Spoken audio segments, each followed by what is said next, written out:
Welcome back. Now I want to discuss a reflected XSS on our DVWA page.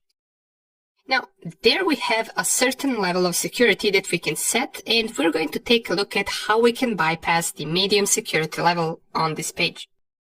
The reason we're not covering the high security level is because in the latest updates, high security level is set to be impossible to hack. It's actually set to the correct code as to how secure pages would look like. Let's go to our DVWA. Let's log in with admin and admin. And here we first want to check what security level we have. Currently we have low. Let's leave it like that for a moment. And let's navigate to the XSS reflected. So we get a simple application. It asks for our name. If we specify test, our usual string, it says hello test reflected on the page, and it becomes interesting for us to test for both HTML injection and XSS. Let's try with a simple alert function. So let's alert hello, and let's close the script tags. As easy as that was, we get our alert window pop-up right here that says hello. Okay, awesome. But let's give it a try on a medium level. Will that same example work on this level? If we change it to medium and submit, then navigate back to XSS reflected and type in the same thing, close the script tags, and I submit, we get hello alert and hello inside of our brackets. But where are our script tags? Well, perhaps they got filtered, and by this output we would assume that they did indeed get filtered and removed from our input.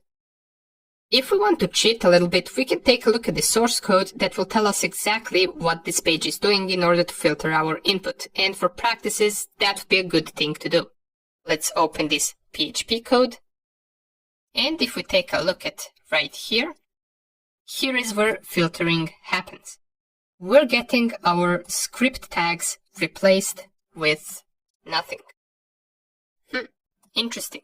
But we can't run our JavaScript code without the script tags. So does this mean that this is a secure input? Well, not exactly. If we try to do so, and we type in capital letters script, and then alert hello, and we close capital letters script, we submit this, well, this worked. We only changed the lowercase letters into capital letters, and it managed to bypass the filters of this page, because by their PHP code, they're only replacing lowercase script tags with nothing. If we type uppercase script tags, then it will work. So how easy was that? And believe me, many pages have this type of a weak filter where they only filter some things and not all of them. Nonetheless, thank you for watching, and in the next video we're going to take a look at the stored XSS on DVWA page. Okay, we're starting off where we finished from the last lecture. We managed to bypass a simple filter on our XSS reflected page. But right now, we want to see how we can also exploit the XSS stored on DVWA. So, navigate to the stored XSS, and this is the application that we have. It's a comment section. We type in our name, and the message, hello world, and we sign the guestbook, and it will add it right here on the page. We already know that these comments are getting stored on the server, so anyone loading this page will also see our comment. Same goes with the JavaScript code that we inject. Anyone loading the page will also load our JavaScript code, because we injected it straight into the web page storage. Now let's try on low level to execute our JavaScript. So let's go to DVA security. Let me change it to low and navigate back to the store XSS. Let's try to inject both fields.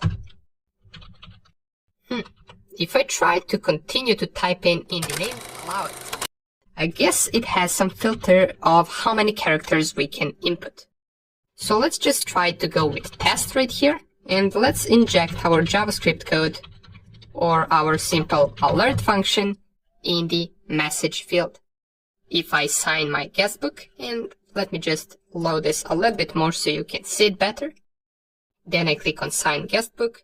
Well, here it is. On low level, it's really easy to exploit. It has no filters at all, and all we have to do is type in our script tags, alert function, and it will run on the page. Now let's give it a try on the medium security level. If I type submit, go back to the stored XSS, we load our previous alert window because it's stored on the page. And now let's try again. If I type test and a simple alert function between the script tags,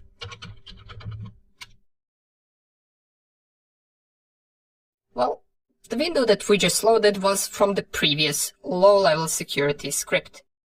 If we manage to execute this one, we would get two windows. And just so we can differentiate them, let's run the script alert, and in this window we're going to type in hello, just so it can different from the previous script that's already stored on the page. As you can see, this is not the one that we just ran, it's from the previous attack. The one that says hello is not getting executed.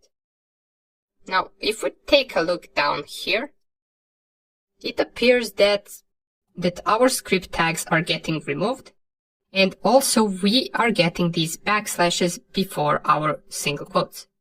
So it's getting filtered. But let's try to inject inside of the name field.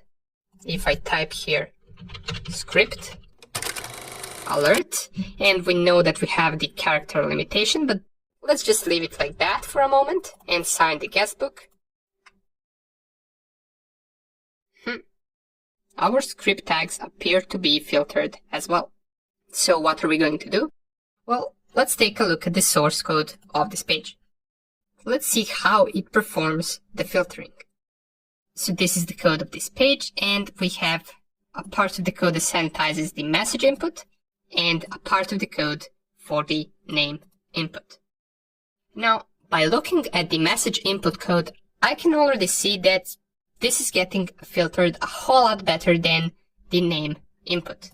Why? Well, because it has this HTML special chars function that removes all the HTML characters from our message. But this is not being used on our name. We only have the same filter that we had from the previous video inside of our name input. But we do have another problem. We have character limitation inside the name input. So how are we going to bypass that? Well, we can do something like this. We can type script alert, and we get to the character limitation. So in order to bypass it, we go inspect element. We find this name input inside of our code. It's in this form. Let's open the table. Open the body of this table, and it's right here. It's this line that I have selected. And in this line we have max length equals 10. So if I double click on this and change 10 to 100, press enter, now I go back and I can continue typing in this field.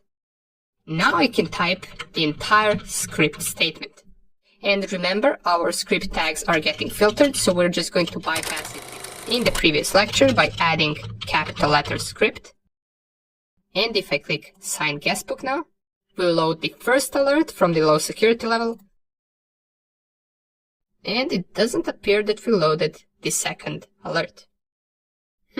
Let's give it a try once again. Of course, we need to increase this to 100, retype uppercase script tags and alert, and let's just differentiate it by typing hello in the brackets. Close the script tags. We can type anything in the message since that is getting filtered well, and we sign the guestbook. Here it is. Here is our alert script getting executed. We get our message, hello. So it worked perfectly. Now, I want to show you another thing that you can do with XSS or with HTML injection in general. You can inject a link for a file download.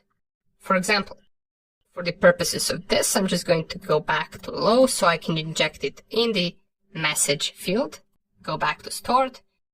Here we load our to XSS, and here I'm going to type test, and to inject a code that will allow the user to download a file from your command, we can type something like this.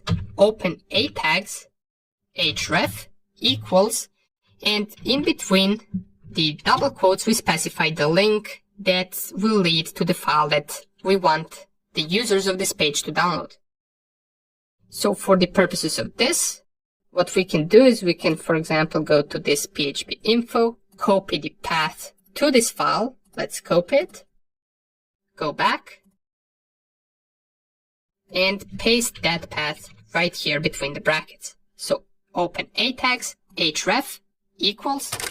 Now we want to type space download.